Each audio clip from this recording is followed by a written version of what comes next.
Fernando Rey, como les decía en la presentación, no solamente es uno de los primeros actores españoles, sino que es uno de los escasísimos que ha logrado un reconocimiento y un renombre internacional.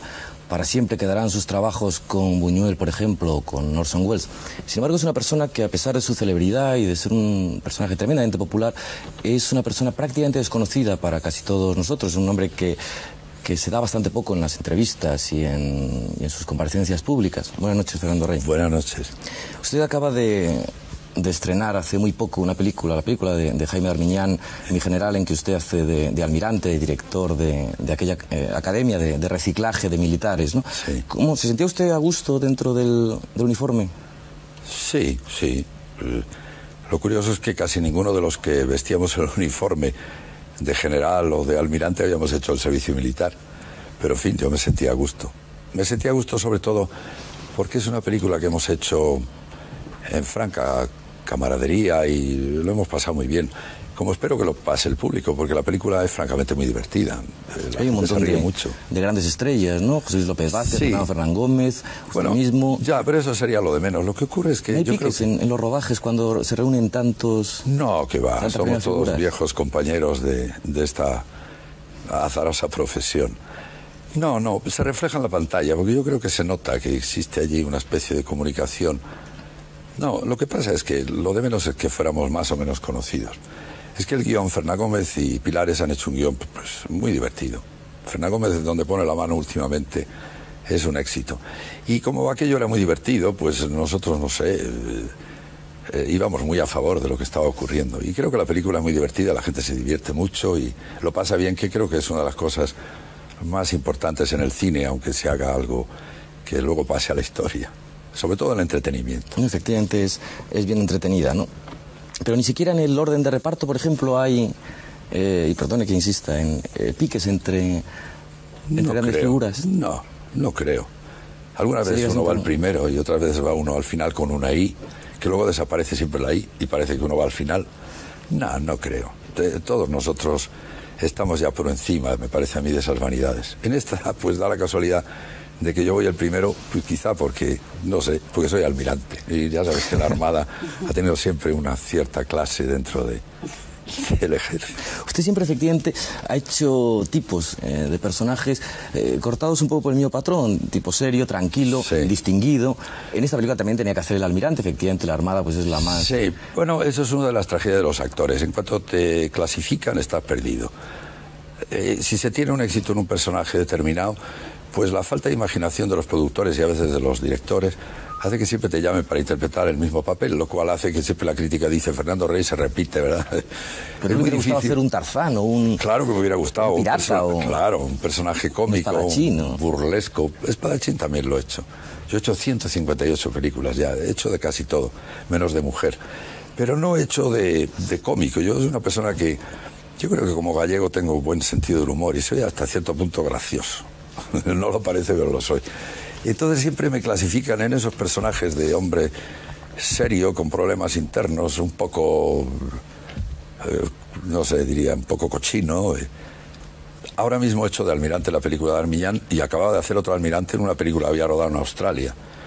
En Padre Nuestro he hecho de cardenal y era ya el cuarto cardenal. Y luego ha habido una época al principio de mi carrera en que hacía de paleto en una película y en la siguiente hacía de rey. Entonces esto no se entiende muy bien, ¿no?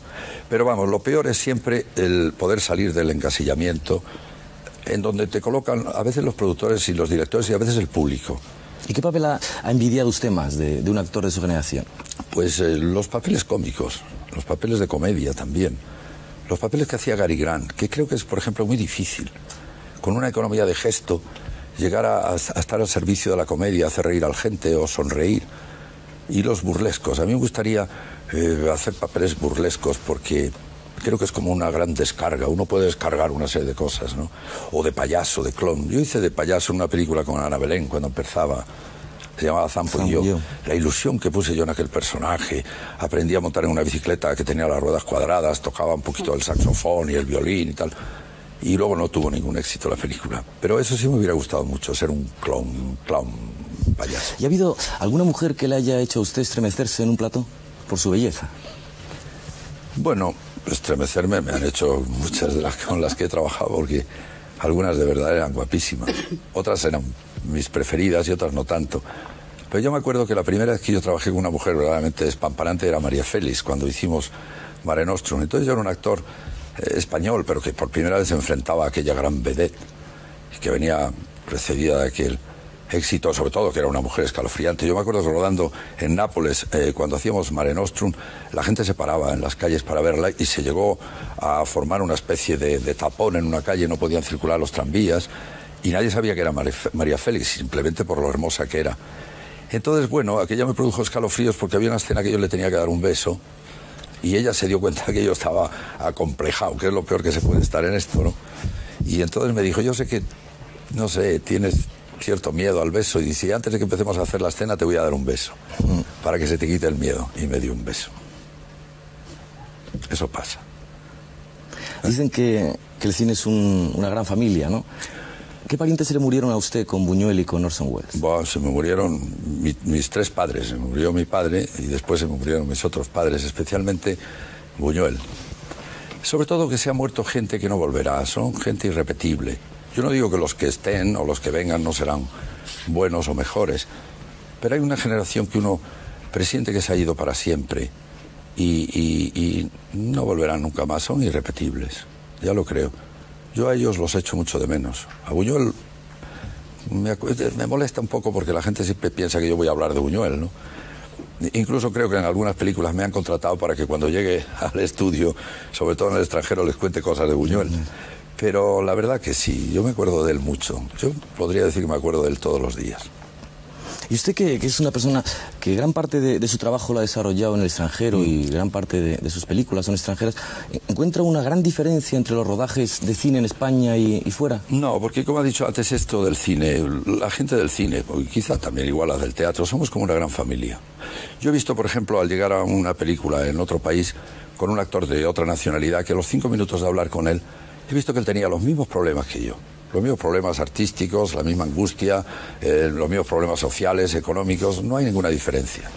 La única diferencia es cuando se corta para comer, porque generalmente lo que se come en cada país es distinto. Y luego cuando, esto lo he dicho ya varias veces, uno no sabe si se repite, cuando se trabaja con los norteamericanos hay que hacer todo un poco más deprisa. Yo sé cuando llega una película americana que el director al segundo día me va a decir, Fernando, usted no podría hacer esto un poquitito más deprisa, moverse, hablar, cualquier gesto, ¿no? Y hay un ritmo que es muy distinto y sí se nota. Nosotros tenemos una especie de metrónomo interior de europeo que en cuanto uno se contrasta con ellos nota que hay que acelerarlo, ¿no? Pero lo demás todo es igual. Potencia económica, son más ricos, pero vamos, no hay ninguna diferencia. Decía en su presentación que efectivamente es usted uno de los personajes, como persona, menos conocido a pesar de su popularidad, ¿no? ¿Qué hace usted cuando no trabaja, por ejemplo? ¿Dónde vive? ¿O qué cosas le gustan?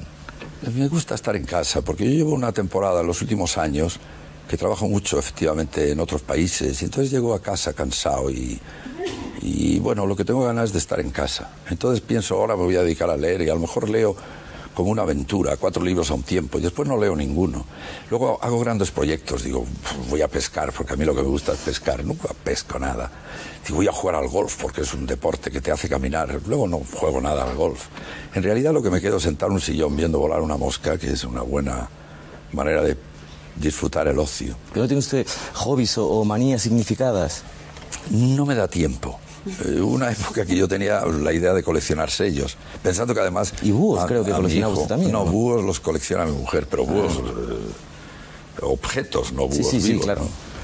No, pensé que coleccionar sellos sería una buena inversión y que a lo mejor un día mi hijo seguiría la tradición. La serie se ha quedado ahí estancada y no tengo ya nada de valor, ¿no? No he seguido coleccionando sellos.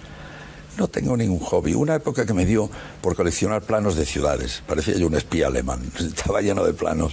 Y luego otra que me dio por coleccionar planos de los zoológicos de las ciudades que yo visitaba. Porque a mí me gustan mucho los parques zoológicos, ¿no? Pero tampoco, ya he dejado los parques zoológicos y los planos de las ciudades. ¿Y la barba no se la afeitaría por nada? Siempre se la ha visto con el mismo tipo de barba, bien recortada. El problema mío de la barba es como el de que lleva peluquín y no se atreve a quitárselo, ¿no?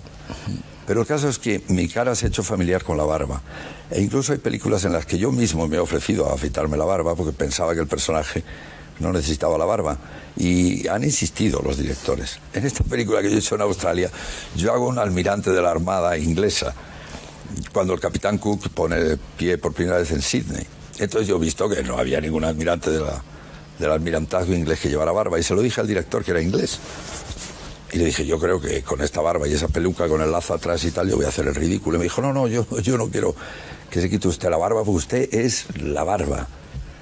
De manera que la barba, que empezó siendo un problema mío de incomodidad, porque yo hice una época películas de romanos y hacía siempre de malo, y me pegaban barba con mastic, y yo, me pasa como a Fernán Gómez, cuando nos pone la barba nos quedamos callados, no podemos hablar. Entonces yo dije, me dejo una barba para que no me peguen el mastic. Y además, al dejarme la barba, me di cuenta que me cubría los mofletes, porque yo tenía cara de pera. Y bueno, la barba ha quedado un poco ya como una tarjeta de identidad, ¿no? ¿Y a qué se debe que usted no suela comparecer públicamente, casi nunca, no interviene públicamente, ni siquiera en política? ¿No le interesa? No, primero yo soy muy tímido, aunque no lo parezca, ¿no? Quizá porque hablo tan deprisa es para ocultar esta timidez. No me interesa. Primero porque, de verdad, últimamente he estado siempre muy ocupado. Y luego, ¿por qué no? ¿Por qué? No, yo si pudiera mantener siempre una situación un poco así. En este país, si se consigue estar en una zona de sombra, es mejor. Pues muchas gracias, Fernando Rey. Luego tendremos ocasión de seguir charlando.